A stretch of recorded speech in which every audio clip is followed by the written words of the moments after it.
नमस्कार, आप देख रहे हैं पंचायती राज न्यूज और मैं हूं आपके साथ हर्षिता। सीएम डॉक्टर मोहन यादव का कड़ा रुख। सिवनी हवाला मनी लूट मामले में पुलिस कर्मियों पर गिरी गाज। 11 के खिलाफ एफआईआर दर्ज, 5 आरोपी हिरासत में। सिवनी हवाला मनी लूट मामले में मुख्यमंत्री डॉक्टर मोहन यादव ने कड़ा रुख अपनाया है। उन्होंने दोषियों के खिलाफ एफआईआर दर्ज करने के निर्देश दिए हैं। मुख्यमंत्री डॉक्टर यादव के निर्देश पर सिवनी एसडीओपी पूजा पांडे समेत 11 पुलिस कर्मियों के खिलाफ एफआईआर दर्ज की गई है। पुलिस ने 5 आरोपियों को हिरासत में ले लिया है। इस मामले को लेकर सीएम डॉक्टर यादव ने कहा कि प्रदेश में कानून व्यवस्था बनाए रखना, अपराध मुक्त वातावरण बनाना और नागरिकों की सुरक्षा पुलिस अधिकारी और कर्मचारियों का मुख्य दायित्व है।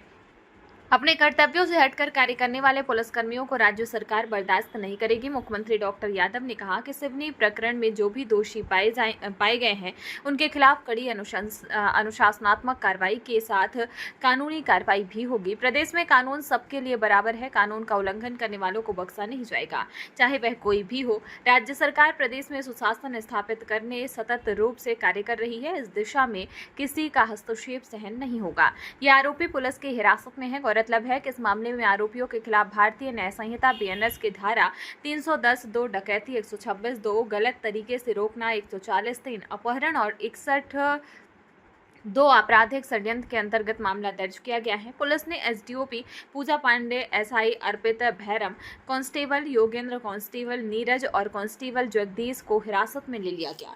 इसके अलावा जिनके खिलाफ एफआईआर दर्ज की गई है उनमें प्रधान आरक्षक माखन, प्रधान आरक्षक राजेश जंघेला, आरक्षक रविंद्र उइके, आरक्षक चालक रितेश, गनमैन केदार और गनमैन सदाफल शामिल हैं।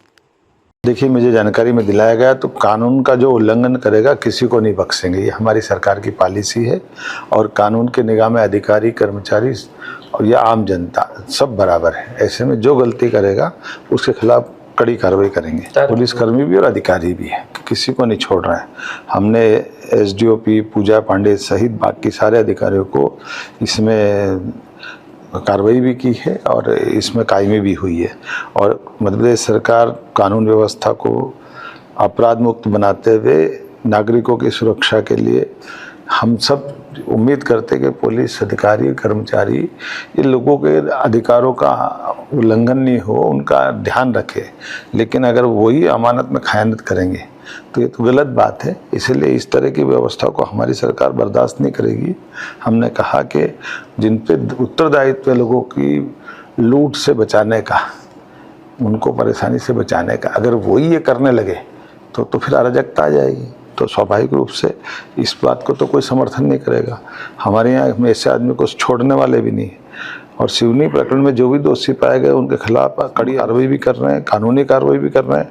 और प्रदेश में कानून सबके बराबर है, सबके लिए बराबर है। इसी भाव को पुनर्स्थापित करने के लिए ये मिसाल भी बन रही है।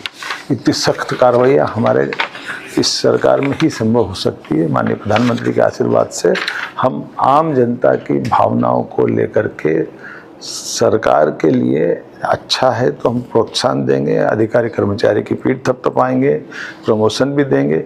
लेकिन गलती कोई करेगा तो गलती में हम छोड़ने वाले हैं। इस गंभीर घटनाक्रम में जो एक प्राथमिक जांच पुलिसकर्मियों के संदिग्ध आचरण के संबंध में संस्कृत की गई है, उसकी प्रगति को जानने के लिए मैं यहाँ पर आया हूँ। वरिष्ठ अधिकारियों के साथ चर्चा की और उसमें गति लेकर के आ रहे हैं और जल्दी ही उसको कंक्लूड करेंगे। सर, इस पूरे मामले में अभी किसी के खिलाफ मामला दर्ज? ये सब जांच के विषय है अभी, और जांच जैसे ही पूरी होगी उसके बाद में इसमें निर्णय लिया जाएगा। जिस प्रकार की भी संलिप्तता किसी भी अधिकारी कर्मचारी की उसमें पाई गई उसमें कार्रवाई की जाएगी, सुनिश्चित की जाएगी। सर, जैसे कि कुछ राशि लगातार जब्त की जा रही है, अब तक कितना आप लोग राशि एकत्रित कर चुके हैं? किन किन लोगों से ये राशि मिली? ये राशि को जब्ती का जो विषय है वो जांच का विषय है। एंड इन्वेस्टिगेशन के कोई भी डिस्क्लोजर्स अभी मैं नहीं करने की पोजीशन में हूँ, हम नहीं करना चाहेंगे। हालांकि इतना जरूर इसमें किया गया है कि इस जो हवाला ऑपरेटर्स के खिलाफ जो अपराध पंजीबद्ध किया गया है और विवेचना हुई है उसमें त्रुटियां पाई गई हैं। इसके कारण उस विवेचना को, उस अपराध की विवेचना को सिवनी जिले से ट्रांसफर करके जबलपुर जिले के एडिशनल एसपी श्री जितेंद्र सिंह, जो वहाँ का क्राइम देखते हैं, उनके हस्तगत की गई है। और इसी विवेचना में वरिष्ठ स्तर पे जो भी त्रुटियां हुई हैं उसके संबंध में show cause notice, explanation call किया गया है। सर, कब तक जांच पूरी हो जाएगी? क्या जांच जल्द से जल्दी पूरी होगी। उसका निश्चित समय अवधि दी गई थी 3 दिन का, लेकिन जांच जैसा कि आप सभी जानते हैं काफी बड़े स्तर की जांच है, तो उसमें कोई भी किसी भी प्रकार की त्रुटि हम एक्सपेक्ट नहीं करते हैं, इसलिए उसमें थोड़ा सा और समय उसमें दिया गया। क्या सर माना जा सकता है कि और भी निलंबन होंगे इस पूरे मामले पर? जो भी नाम सामने आएंगे, जैसे फैक्ट सामने आएंगे, उसके आधार पर कार्रवाई होगी। निलंबन तो एक बहुत इनिशियल कार्रवाई होती है, उसके बाद की भी कार्रवाई होगी। सर, इस आरोप के बाद पुलिस की छवि बहुत कहीं न कहीं दाग लगे हैं, तो कहीं न कहीं पारदर्शिता पूरी बढ़ती जाएगी और निश्चित कार्रवाई। निश्चित रूप से ये बहुत ही गंभीर घटनाक्रम रहा है और इसमें पुलिस की छवि बहुत खराब हुई है, बहुत धूमिल हुई है और ये बहुत चिंता का विषय है। इसीलिए इस जांच को अच्छे से अच्छा पूरा करें, इसीलिए ये प्रयास किया जा रहा है। सर, ये पूरा